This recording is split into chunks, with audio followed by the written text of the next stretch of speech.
जल्दी से लिख लो। हो गया? लाइव कर दिए? वैसे ही हम आपको पढ़ाएंगे भी आगे। लिखा हुआ भी होगा शायद आपके पास, और भी कुछ कुछ है, लेकिन चला हम जाएंगे आगे तो पढ़ाएंगे। अभी हम लोग इस चैप्टर को कंटिन्यू करते हैं। जैसे चला हम लोग बात कर रहे थे कि कैसे आप पता कीजिएगा कि कौन रेडियो सक्रिय है और कौन रेडियो सक्रिय नहीं है। तो उसके लिए आप लोगों को क्या करना होगा, न्यूट्रॉन और प्रोटॉन का अनुपात निकालना। ये ऑलरेडी लिखा हुआ है आपके पास, पीछे पलटिएगा, लिखा हुआ है। आपको क्या करना होगा, चला न्यूट्रॉन आप बटा प्रोटॉन का अनुपात निकालना होगा। अगर ये 1.5 से बड़ा है, किससे बड़ा है चला? अगर न्यूट्रॉन और प्रोटॉन का अनुपात 1.5 से बड़ा है तो रेडियो, कोई भी तत्व तो रेडियो सक्रिय है, रेडियो एक्टिव है। और अगर न्यूट्रॉन और प्रोटॉन का अनुपात 1.5 से छोटा है तो रेडियो एक्टिव नहीं है। रेडियो एक्टिव या रेडियो सक्रिय वो तत्व नहीं है। ध्यान से समझना।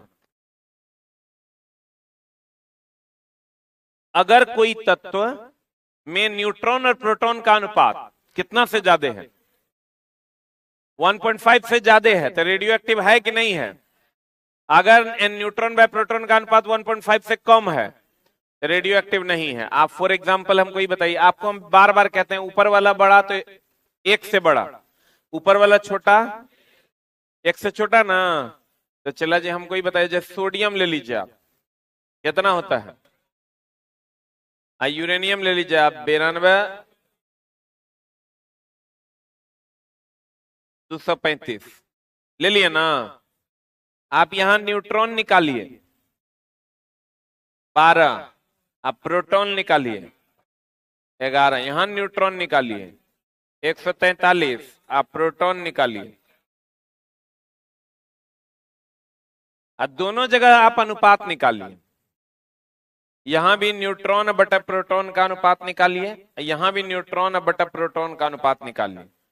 आप देखिएगा यहां हो जाएगा 12 बटा 11, ये कितना हो जाएगा देखिए तो, 11 का 11 बचा 1, तो 0.0 हो जाएगा।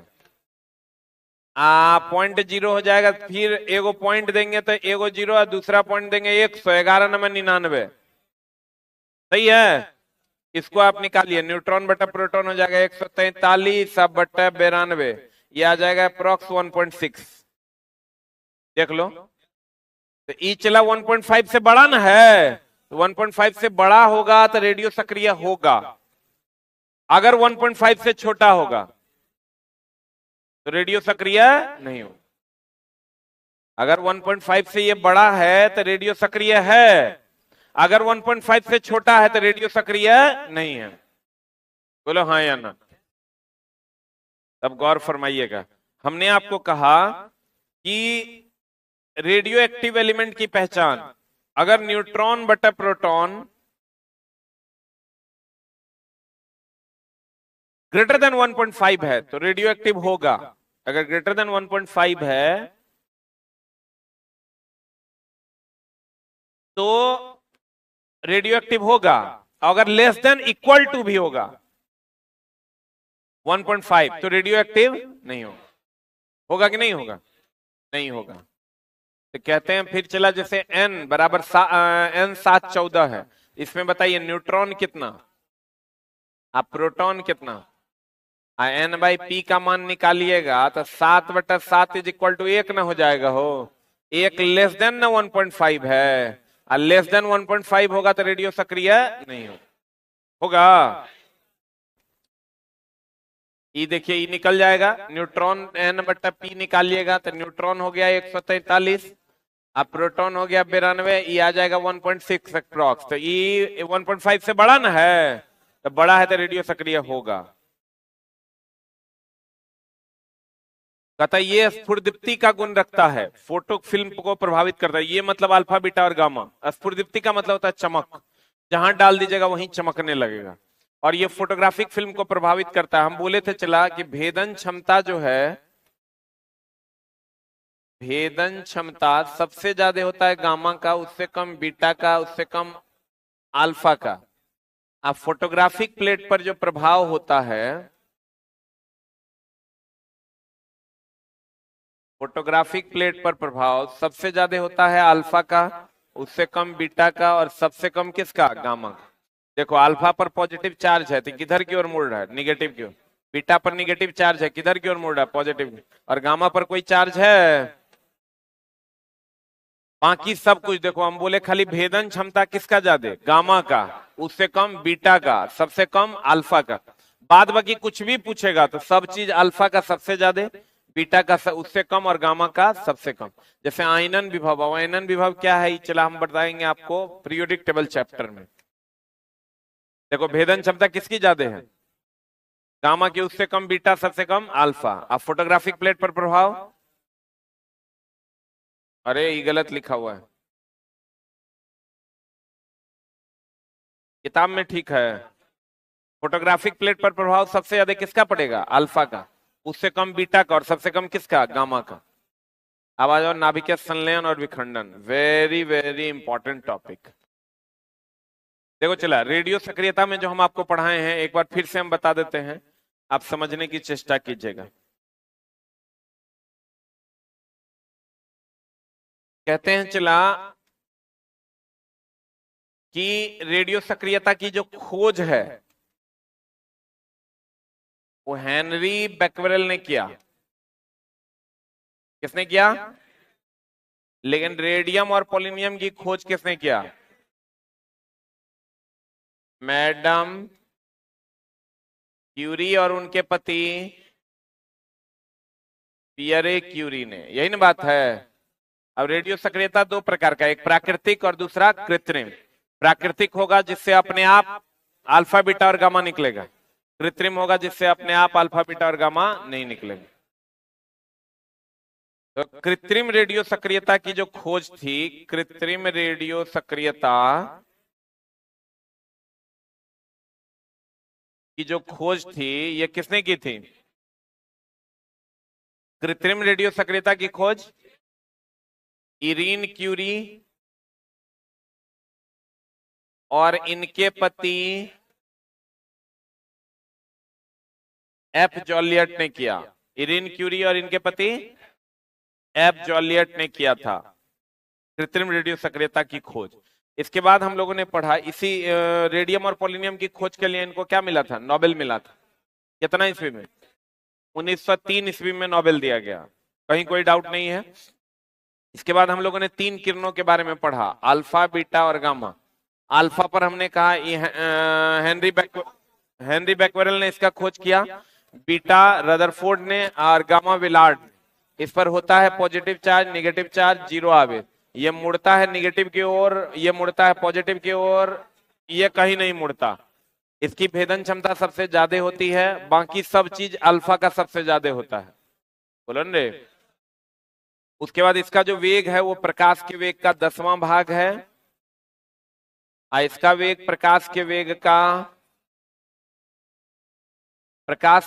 का जो है वो 9/10वां भाग है ना। इसका वेग प्रकाश के वेग के बराबर है। बोलो हाँ या ना। और अगर हम बात करें चला, इसका द्रव्यमान हाइड्रोजन के द्रव्यमान का 4 गुना है, इसका हाइड्रोजन के द्रव्यमान का 1837वां भाग है, और इसका तो कोई द्रव्यमान होता नहीं।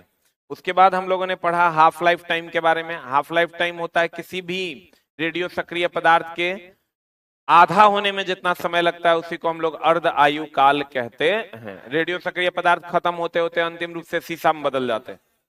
यहीं तक ना हम लोग पढ़े हैं। और आज हम लोगों ने पढ़ा किस चीज के बारे में, कौन रेडियो सक्रिय है और कौन नहीं है। उसमें हम लोगों ने पढ़ा कि अगर न्यूट्रॉन और प्रोटॉन का अनुपात जो है 1.5 से ज्यादा होगा तो रेडियो एक्टिव होगा, अगर उससे कम होगा तो रेडियो एक्टिव नहीं होगा। फिर हम लोग अब पढ़ेंगे नाभिकीय संलयन और नाभिकीय विखंडन। नाभिकीय अभिक्रिया दो प्रकार की होती है।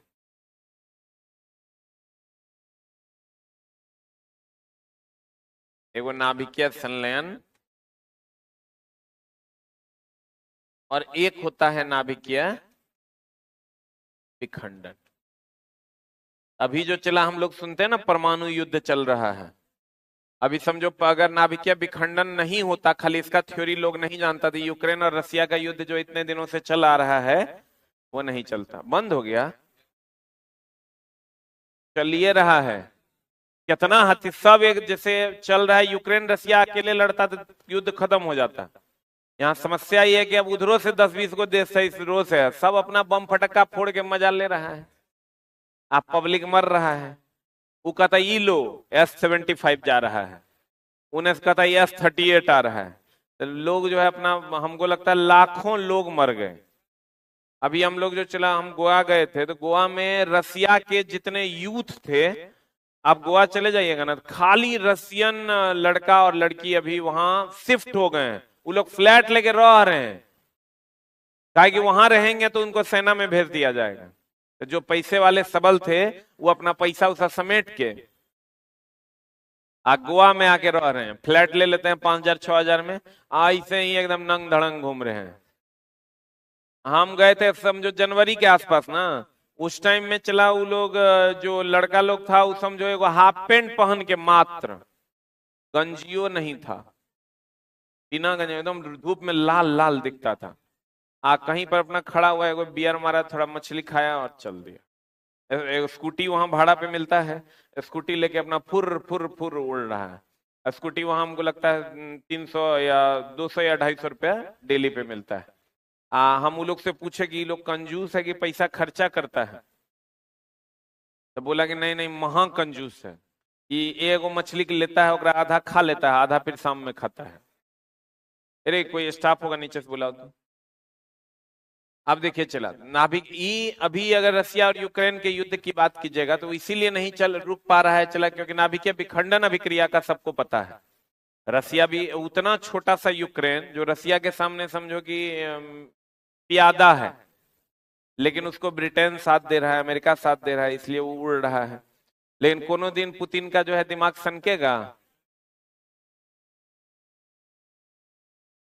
तो अब देखो नाभिकीय संलयन क्या है, इसमें क्या होता है चला कि दो छोटे छोटे नाभिक,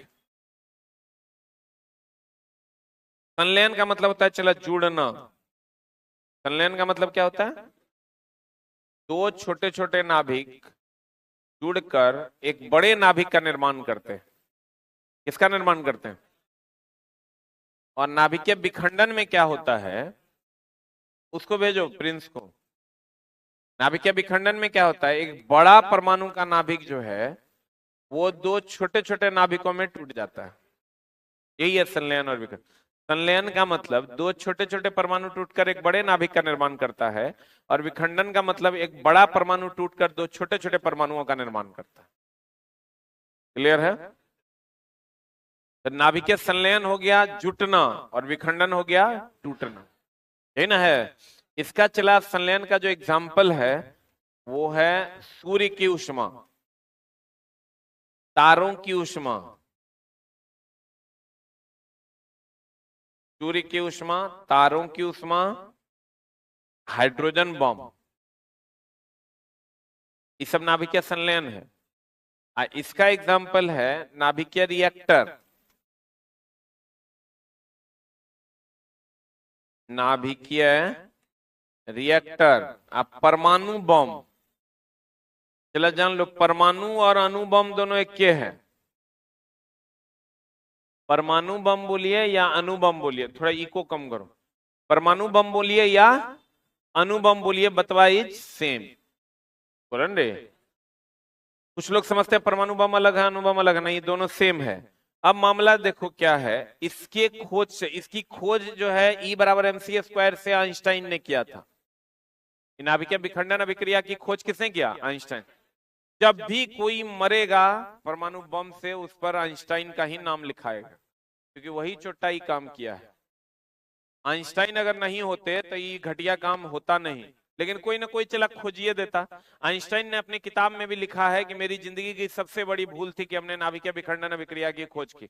वो बेचारा तो ठीक है काम किया। अब बोलो कैसे ठीक काम किया? नाभिकीय रिएक्टर से बना करके हम लोग उससे अगर बिजली पैदा करें तो वो मात्र 1 पैसा से भी कम में हमको बिजली मिल सकता है। वही अभी जो हम लोग यूज कर रहे हैं वो 9.5 रुपया है। कल हम जा रहे थे, देखो मकान मालिक है मेरे बगल में, तो बोले कि बहुत परेशान है। बोले क्या हो गया? बोला अरे बिजली बिल से बहुत परेशान है, लाइनें कट जाता है। तो चला, बिजली बिल से बहुत परेशान है तो परेशानी वो अपना पर थोड़े लेगा, सब पर 200-200 रुपया बढ़ा देगा। बढ़ाइए दिया होगा। ये 2-4 महीना में बिजली बिल से लोग बहुत परेशान हुआ होगा, तो वो अपना फ्रस्ट्रेशन जाके तोरे पे निकालेगा। कि रूम तो अगर लग रहा है तो सीधे जाके कहेगा भैया 200 टका बढ़ जाएगा आपका। तो लगभग का रेंट बढ़ गया होगा। इब 6 महीना में देखना सबका रेंट बढ़ गया होगा। तो अब उसका चला कारण हम लोग इसका यूज नहीं करके अब हम लोग किसका यूज कर रहे हैं? परमाणु बम का।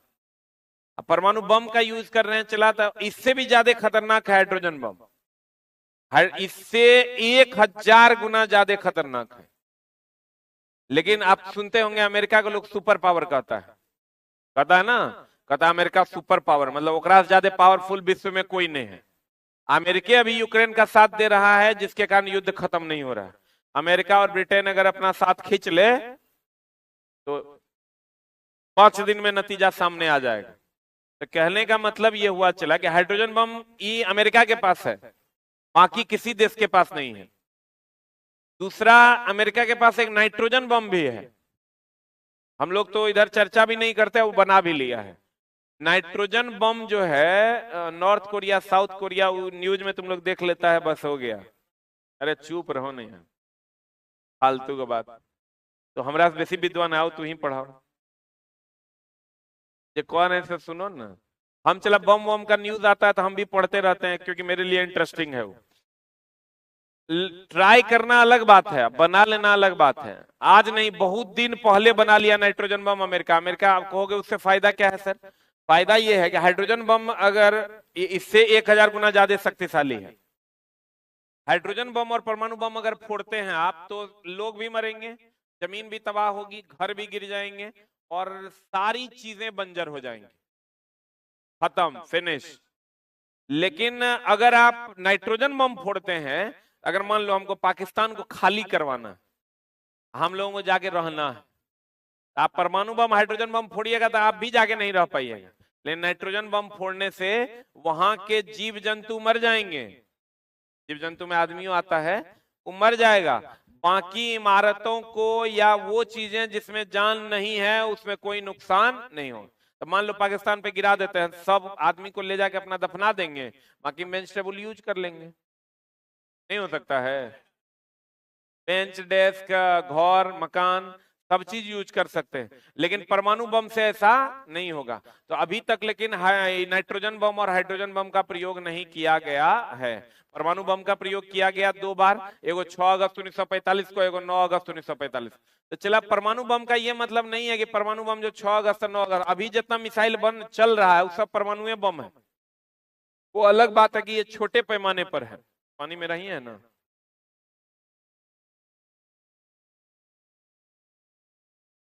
आज ही का होगा?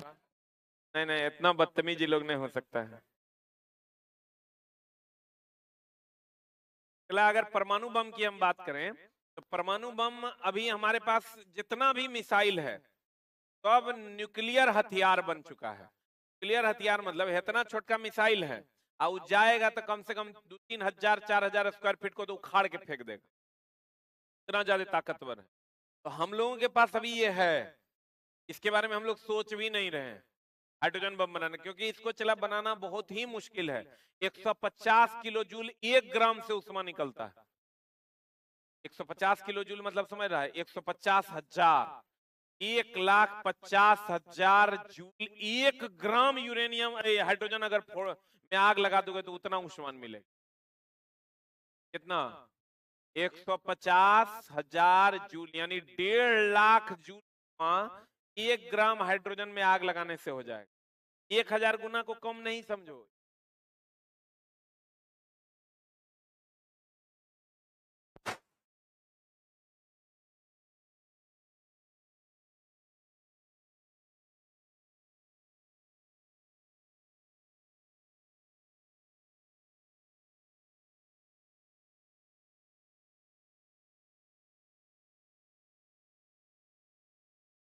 चला 1000 मत समझो, 1000 गुना है, 1000 गुना समझ रहा है, 5 में 1000 से गुना कर दोगे तो 5000 हो जाएगा, नहीं हो जाएगा।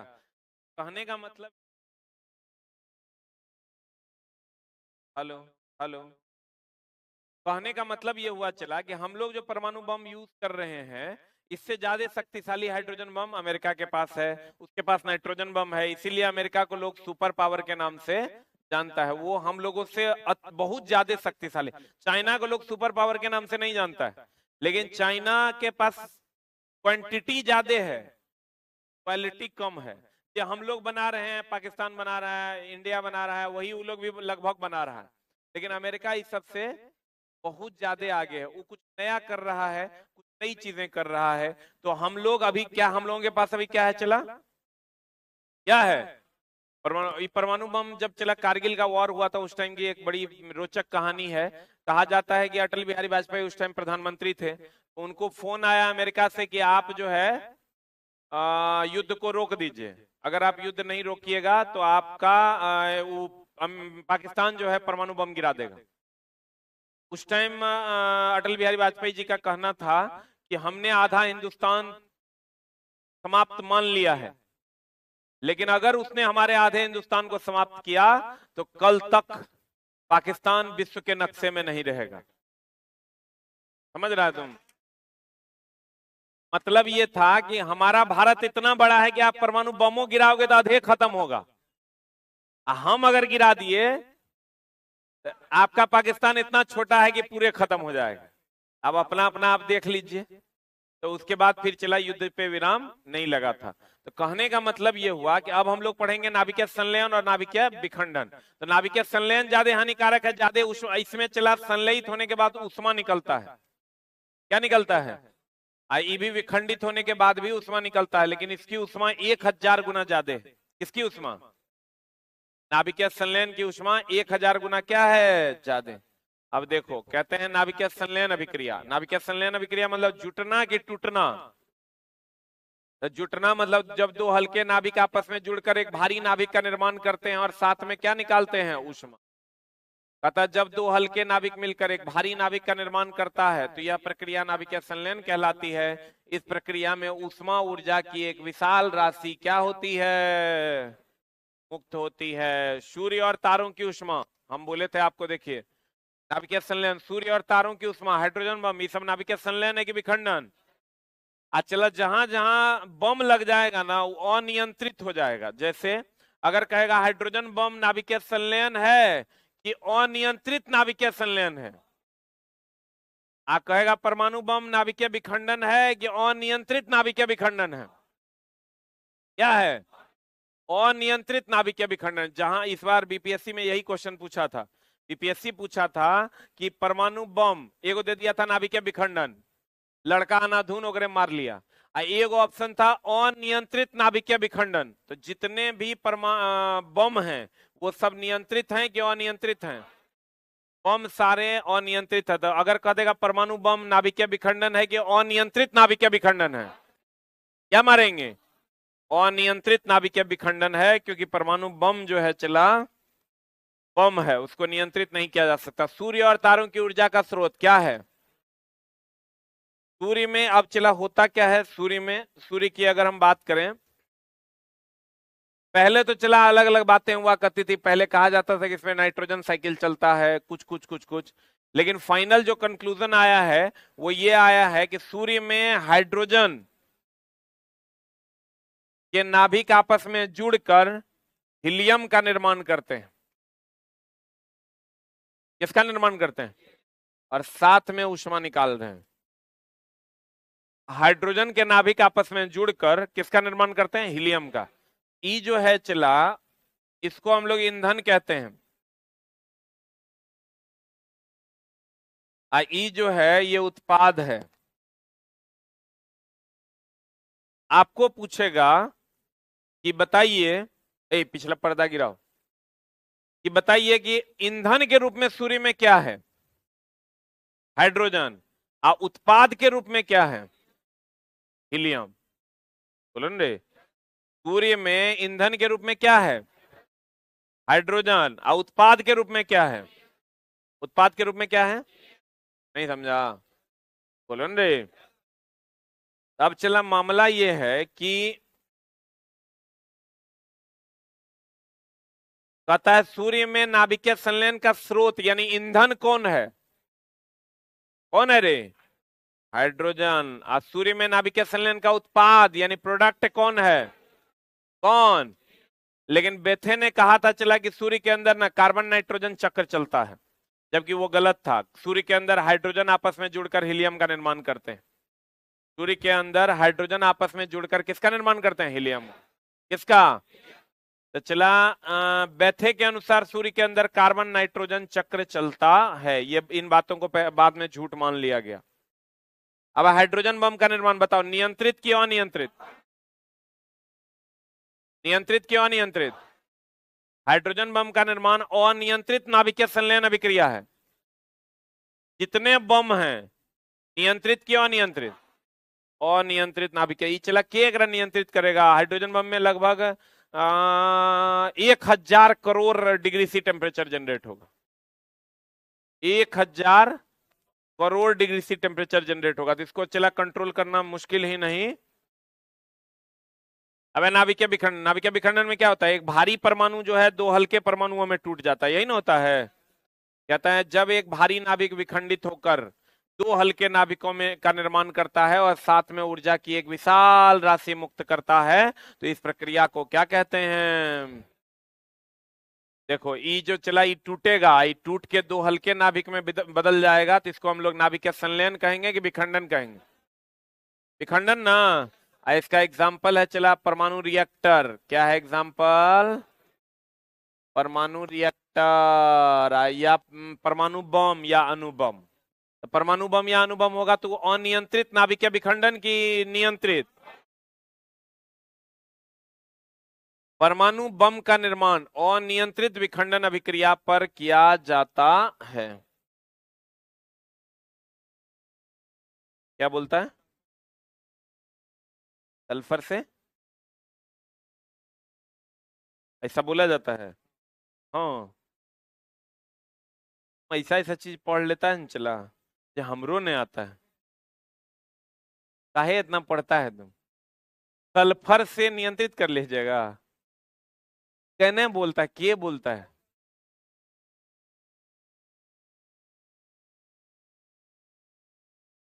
क्वेश्चन ऐसा मिला है। कल ला के हमको तो नहीं दिखाइएगा, तो कल ला के दिखाइएगा नहीं पक्का कि नाभिकीय संलयन और नाभिकीय विखंडन को सल्फर के द्वारा कंट्रोल किया जाए।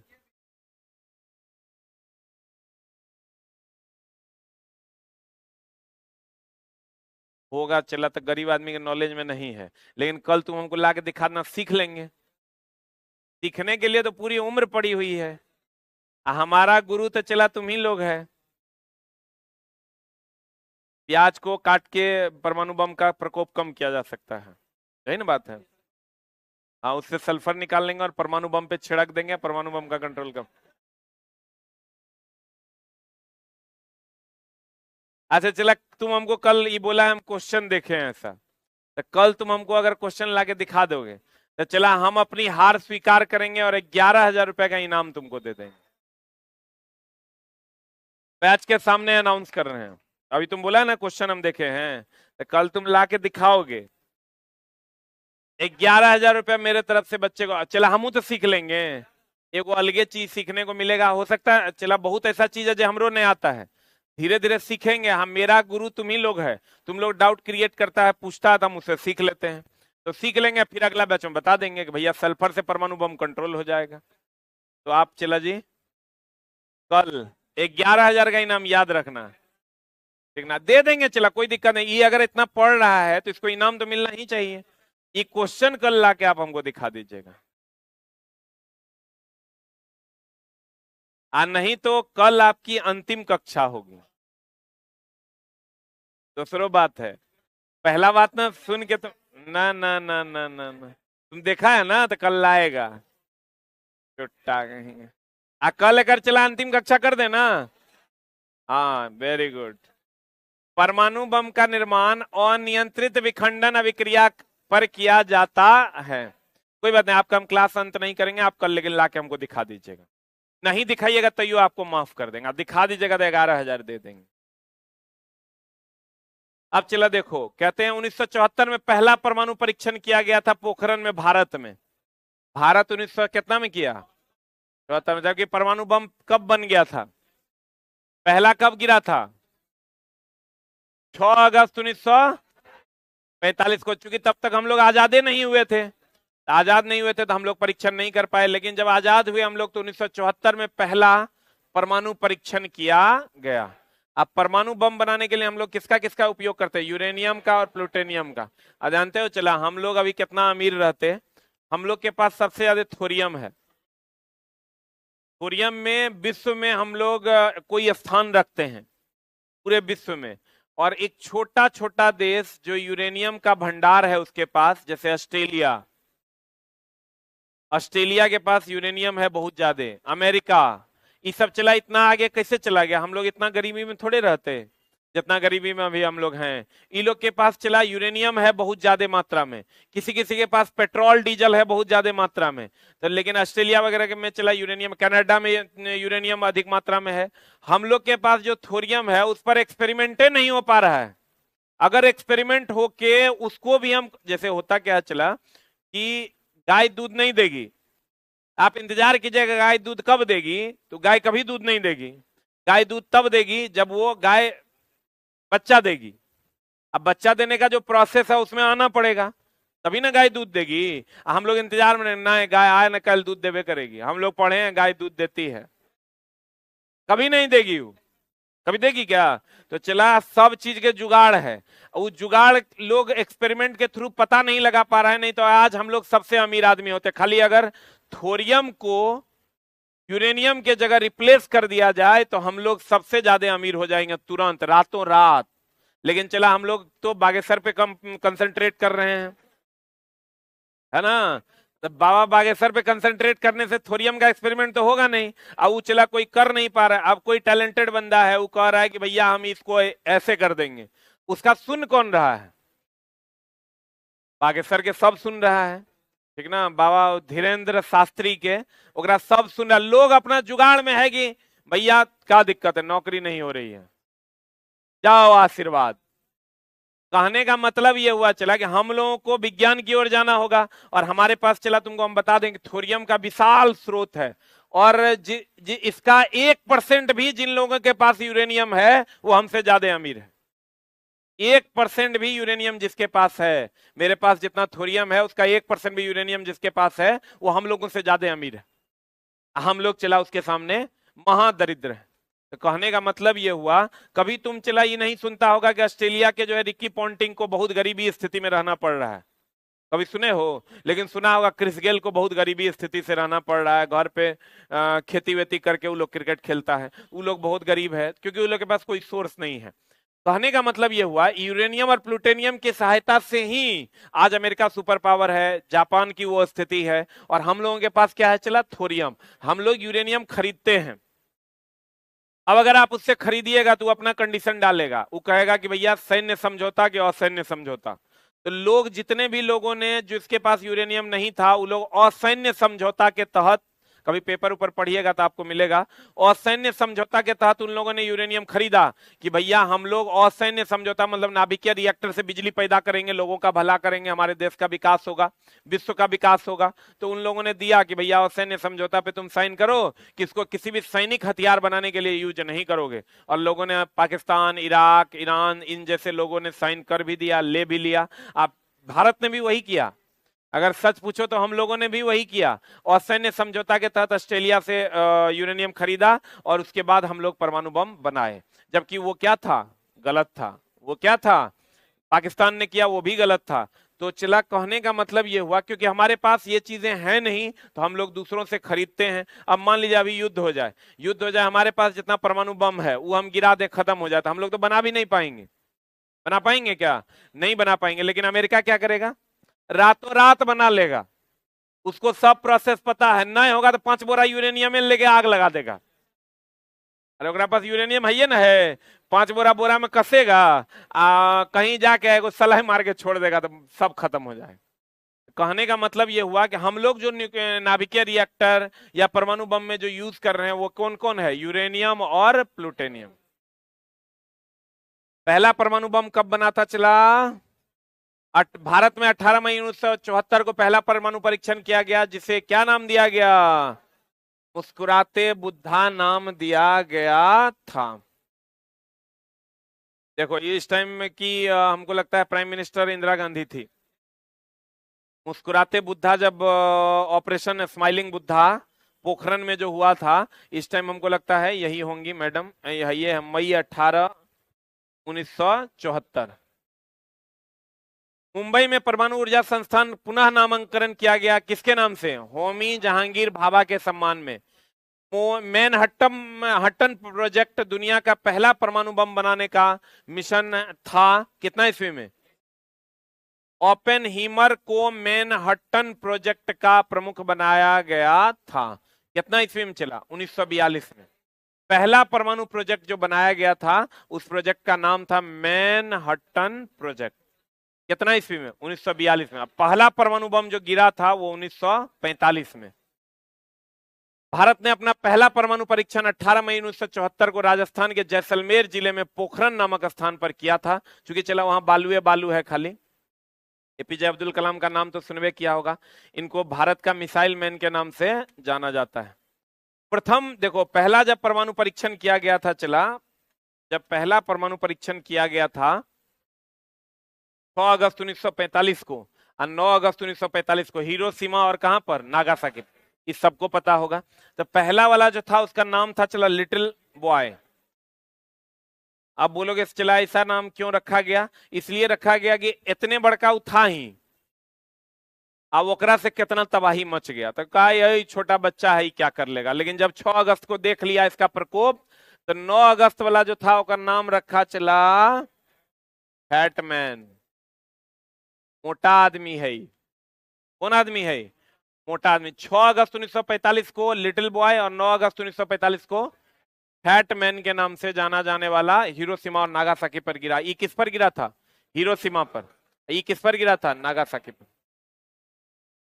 तो हिरोशिमा पर जो चला गिरा था ना, ये जो हिरोशिमा पर गिरा था, इसमें यूरेनियम 92-235 था, इसमें चला यूरेनियम था। कौन था इसमें, आई जो नागासाकी पर गिरा था ना, इसमें प्लूटोनियम था। इसमें कौन था, हिरोशिमा पर क्या था, यूरेनियम, और नागासाकी पर क्या था, प्लूटोनियम।